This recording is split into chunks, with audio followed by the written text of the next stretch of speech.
What's up, Internet? Jordan here from Arrow to the Mead, and today we're going to be talking about the mead that got me a second place finish in my first ever competition, Mead Stampede. Can you tell I'm excited? And at a mere 5 months age to boot. Buckle your seatbelts because today we're going to be doing a homebrew retrospective on a brew I call Keep Calm and Marion.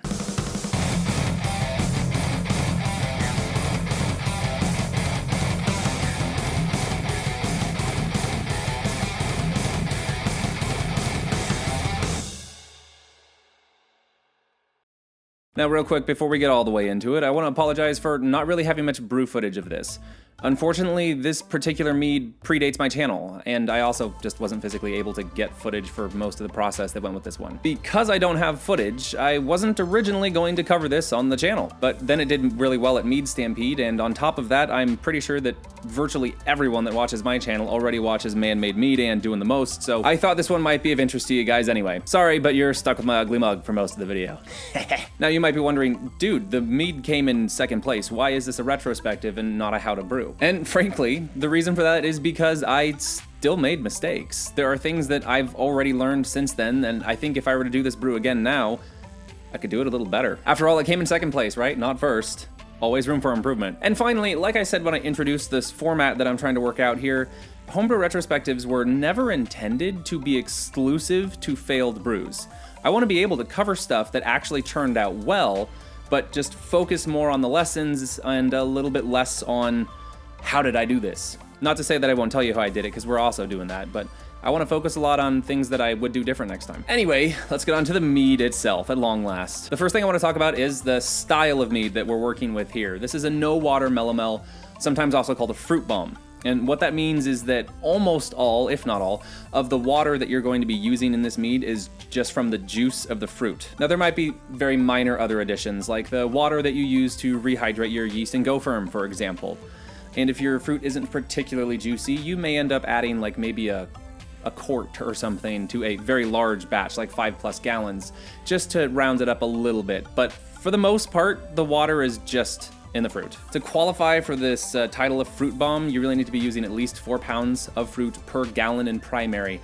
And on this particular mead, I actually used about 6 pounds of berries per gallon in primary. That's a lot of fruit. The concept behind this style of mead is, in short, that by getting so much fruit and honey in there and having a pretty high starting gravity, there will be both fermented and unfermented fruit flavors available at the end of the process. And you can think about fermented versus unfermented in terms of grapes versus wine, essentially. That's usually the easiest way for most people to think about it. The fermented flavors tend to be a little bit more complex, and that's really interesting and fun, but they're also a little bit less obviously the specific fruit that you're using. The flavor changes a lot. By retaining some unfermented fruit sugars as well, you really allow the fruit flavor in the mead to come fully forward and for the mead to be a little bit more easily identifiable as a fruit mead of this specific type, rather than just a fermented fruit and honey beverage. If I've lost you a little bit, don't worry too much, because fruit bombs were actually the r/mead monthly challenge back in January 2021.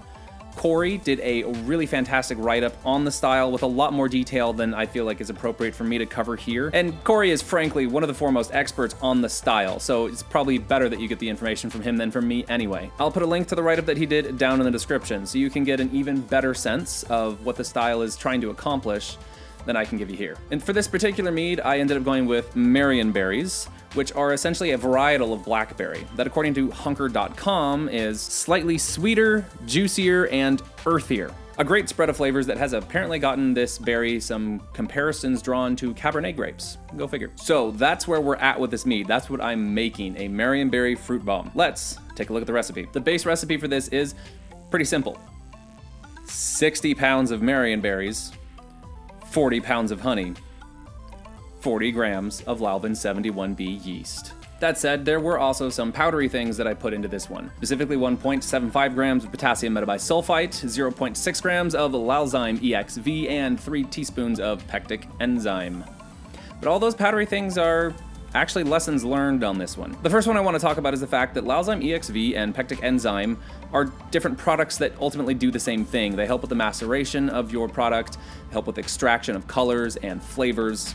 So typically you don't actually need to use both. However, on this particular mead, I was actually supposed to use 0.75 grams of Lalzyme EXV, and I came up a little bit short just because I could only find one single 0.6 gram packet that was available to ship and arrive before my berries got here. And I don't have anywhere to store 60 pounds of Marion berries, so whatever day they get here, that's the day I'm brewing. If I could do this again, I would make sure that I could get Lalzyme EXV in stock or already have it in stock before ordering the berries so that I don't run up against that situation again. But for this particular mead, since I came up a little bit short on the dosage of Lalzyme EXV, it probably wasn't the worst idea in the world to toss in a little bit of extra pectic enzyme just to make sure that we had enough in there. The other thing I would change is probably not even bothering to use potassium metabisulfite next time. The reason I added it in is because the berries arrive frozen, and it takes a while, depending on how warm it is, for them to warm up to the point at which you can actually pitch your yeast.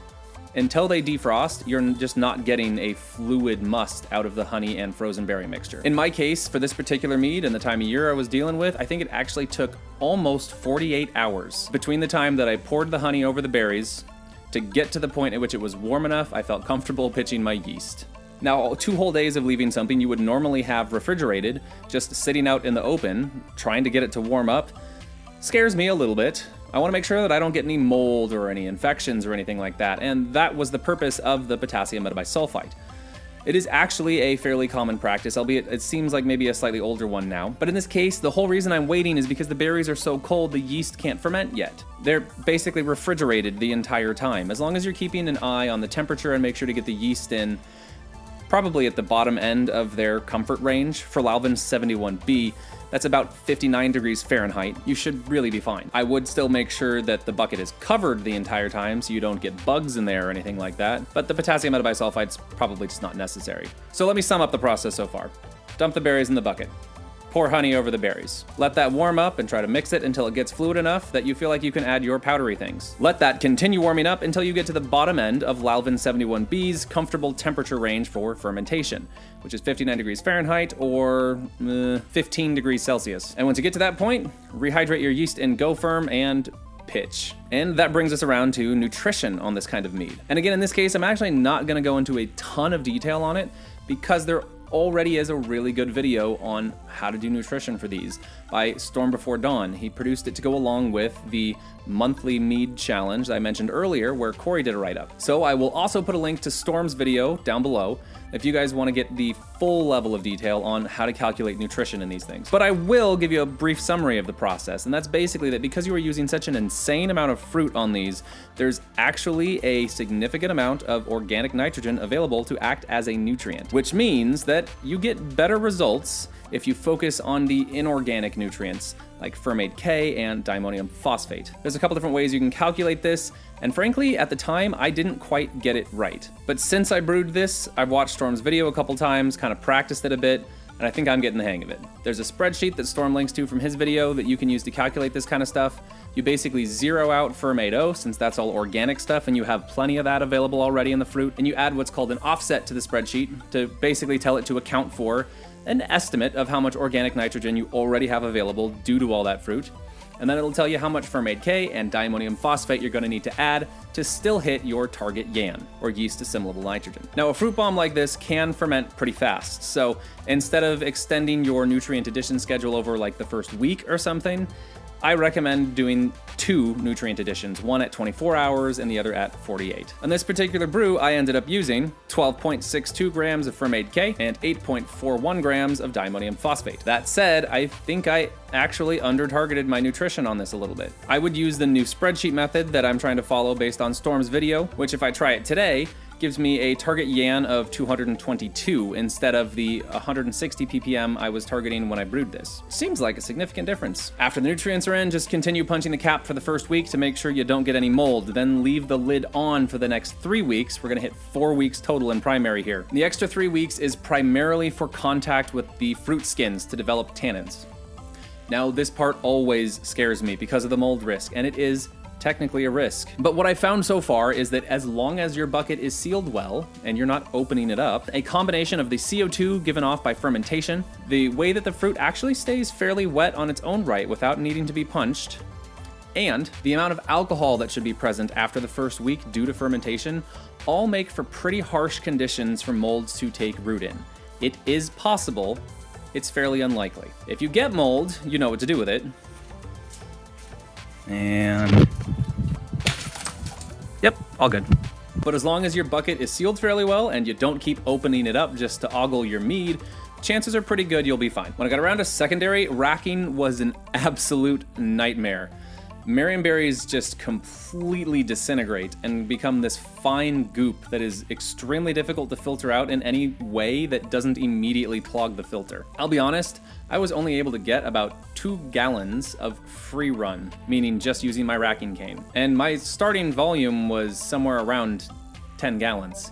So that's not a good yield, like 20%. Frankly, that was so low that I considered it unacceptable. So I decided to put a brew bag in a bucket and then literally just dump the mead into the bag, close the bag up, and squeeze the ever-living shit out of it. It took a long time. It was absolutely grueling on my forearms. And it's really not considered best practice either, due to the risk of oxygen exposure. Although I did add a little bit of potassium metabisulfite at this point to act as an oxygen scavenger and help guard against the fact that I was splashing it around way more than you probably should. And it looks like in the end, I got away with it as the mead performed fairly well. After this initial rough racking, I ended up with a ton of sediment, caused in no small part by the fact that I basically pressed this using the brew bag to increase my yields. But after letting that settle out for a little while and racking again to get off the bulk of the sediment that I had created, I had about 7 gallons on hand, which was a much more satisfactory volume. Although it was a little bit awkward of a number to store. What I ended up doing was using a 5 and a 3 gallon carboy, and then in the 3 gallon carboy, I topped up that extra gallon of headspace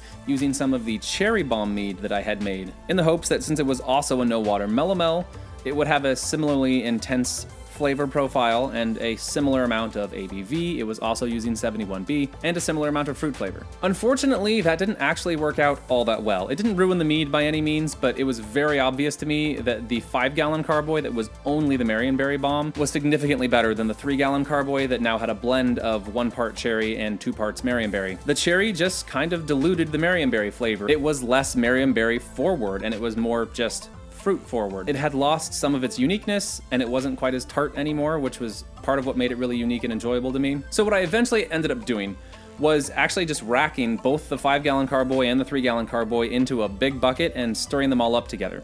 That way, instead of having something that was 1/3 cherry, I had something that was 1/8 cherry. And it worked. That allowed me to take that 1 gallon of cherry bomb to fill up my headspace so that I didn't get any oxygen issues. But it also didn't have a significant enough amount of the cherry in there to detract from the Marionberry at all. That said, if I could do it again, I would probably just try to use a 5 gallon and 2 1 gallon carboys or something, rather than topping off with cherry bomb. When this mead was brand new, it was a little harsh. The Marionberries are very tart, and having a little bit of kind of young alcohol heat on top of that gives you a kind of a woof reaction when you try to drink it. And not necessarily like a gross fusel alcohol kind, really just it's a lot of heat and tartness at the same time, and it's just really intense. But as it has aged, that young alcohol heat has dropped off, some of the flavors have rounded out a little bit, and it's at a much better balance with the amount of tartness that it has compared to sweetness and tannins. The funny thing is, I had actually made sure to leave this in secondary until I got feedback from Mead Stampede. Like, it's still not bottled yet, actually, because I'm waiting for some of my bottling equipment. I broke my bottling wand. And the thought was that if I get some feedback from Mead Stampede and I go, oh, they're right, I need to add more sugar, or, oh, I need to add more tannins, if it's still in a carboy, I have the option of doing that. But it performed so well, I'm just gonna leave it as is. So this mead is functionally done now, even though it's not technically bottled. In Mead Stampede, this got 41.5 points, which is a fantastic score. I never imagined I was gonna get something that good on my first competition. It didn't do particularly poorly in anything, so I hesitate to overly critique it, but I did notice that there is a very common trend of feedback from across the entire competition of honey character not really coming quite far enough forward. And I used just kind of a generic clover honey on this one. I wonder if getting a fancier varietal could improve this even more. And I think that might be what I try next. That said, I'm pretty sure it's gonna have to be a pretty strong honey varietal, something kind of rich, so that it can actually stand up to the amount of tartness and just general strength of the Marionberries themselves. If you are going to use a relatively generic honey though, I suspect that the clover honey I used is a better choice than something like Wildflower or Orange Blossom. Based on my taste tests with those things, I think the clover honey has a little bit of its own tang and tartness, whereas the Orange Blossom and Wildflower tends to feel a little bit more delicate, and I think you might have struggled to get as much of the honey character through as I did with Clover. While this Marionberry bomb didn't do poor in its honey character by any means, it did kind of just hit average. Both judges ranked it right about the middle of the road on both the nose and the palate for honey. Anyway, I hope that this has been enjoyable for you guys to see how I made this mead, as well as what I think I could do better next time. And I also hope that providing you with sources like Storm and Corey, who are way better at this style of mead than I am, would really help you get started on it, if it's something that interests you. This has been Jordan from Arrow to the Mead. Thank you for joining me, and have a good however long until I see you again.